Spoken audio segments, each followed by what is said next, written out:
do you prepare yourself before going into a presentation, any presentation, especially a sales presentation where you're going to lay out a financial plan, maybe talk about their retirement plan, some estate planning, re-emphasize the importance of trust and will.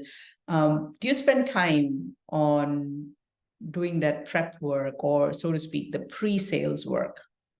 Let's talk more about it. Thank you for joining. This is Ritika Singh here at Advisors Academy.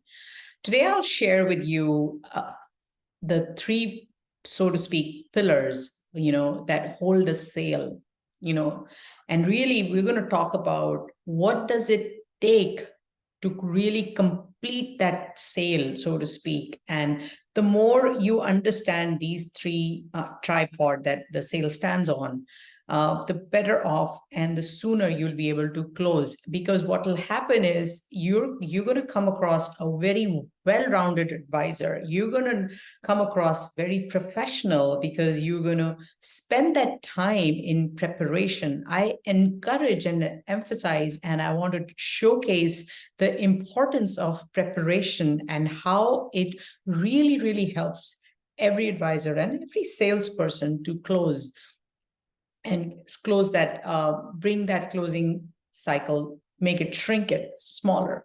So number one, pre-sales.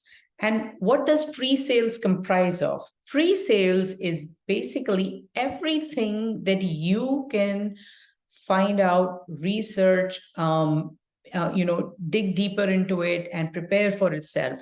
Everything that you can do, whether number one, if you have to bring in some external or internal partners, doing a prep call, pre-planning call, definitely do that. Do the groundwork.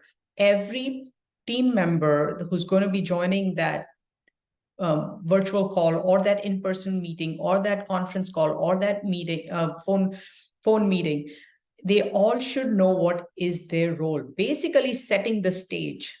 You, as an advisor, you have to set the stage, do the groundwork. Everybody should know what is their dedicated role and who's going to speak when. So do that pre-call planning.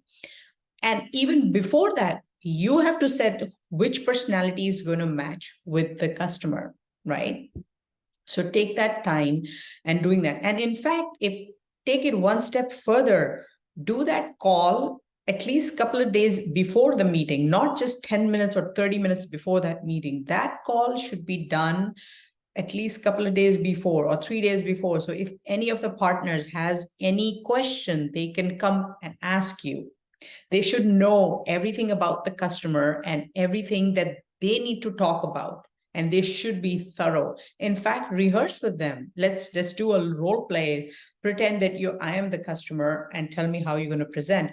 Their introduction should be smooth, right? Very brief introduction, 2 sentences, 3 at the most. This is Ritika Singh. I've been with the firm for 15 years, and the value add that I bring to the table is that I talk about the retirement plan or the annuity or the life insurance piece of it.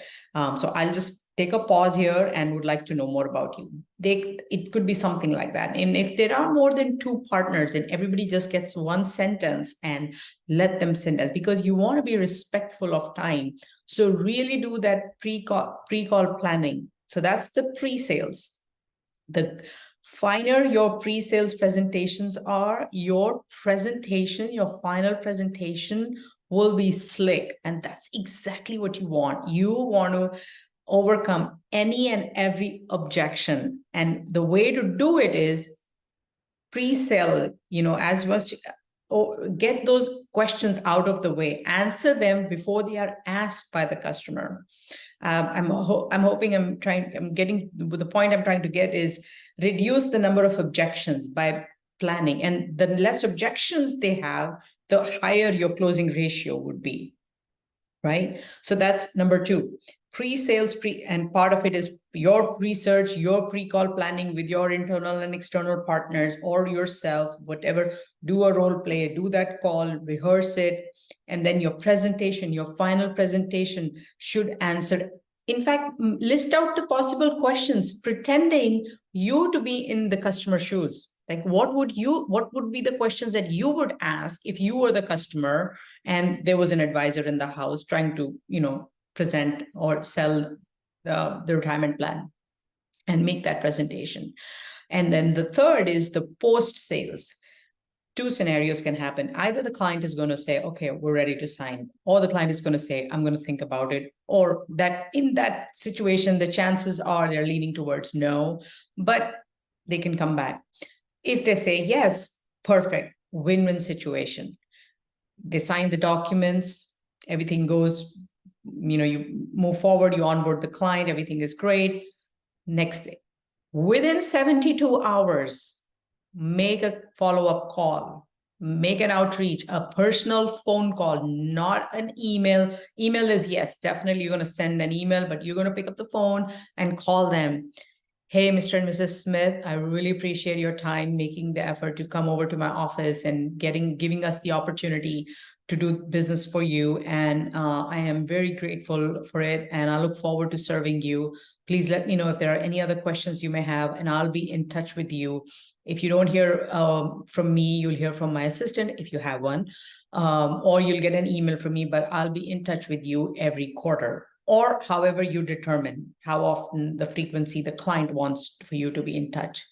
Make that post-sales follow-up call as a must do. Do not ignore it. Don't sign and wash your hands. No, then you became a car salesperson. No, you are an advisor. You're a driver who's going to take them in their Ferrari, Tesla, Lamborghini, whatever they are driving, or a Honda, and you're taking them to the retirement and with the same lifestyle that they have now, provided they have enough assets, of course, to get that return within their risk tolerance. So take pride in what you do, because that's very important. Take that fiduciary responsibility with ownership, with a lot of accountability, and be respectful of what you have earned and enjoy it. Like, you got to make it happen. You be very, very aware of the fact that you're going to have to wear a lot of hats as a teacher, as a therapist, as a doctor. I mean, there are endless things that you'll have to do. But if you enjoy it, then there are unlimited options for you to continue being in the business. Now, last, if the customer said, no, we're not interested, that's okay. And complete no is better than I'll think about it, because then they've kind of put you on they've left the carrot dangling that, oh, we're going to think about it. I'm not sure, this and that. If it's a straight no, that's okay. And ask them, would you please give me that feedback, that guidance, or what did we miss? What would you have liked for me to do next time so I can serve my clients better? So really take that time, and don't take that a no too personally, because if you're in sales, you cannot take rejection personally. You just have to be very thick-skinned. It's the part of the profession. You have to be thick-skinned and don't take no as too personally. And you're like, okay, great. It was great knowing you. If anything changes, I'm here to help. And things do change. If anything changes, let me know. I'm here to help you. You have my phone number. You have my email. I'm just a phone call away. I'm just a text away or an email away. And leave it at that, because you rather have a good experience for yourself and for the customer if you're looking at doing a long-term planning for them. So good luck with that, with these strategies, and let me know how it goes. Thank you.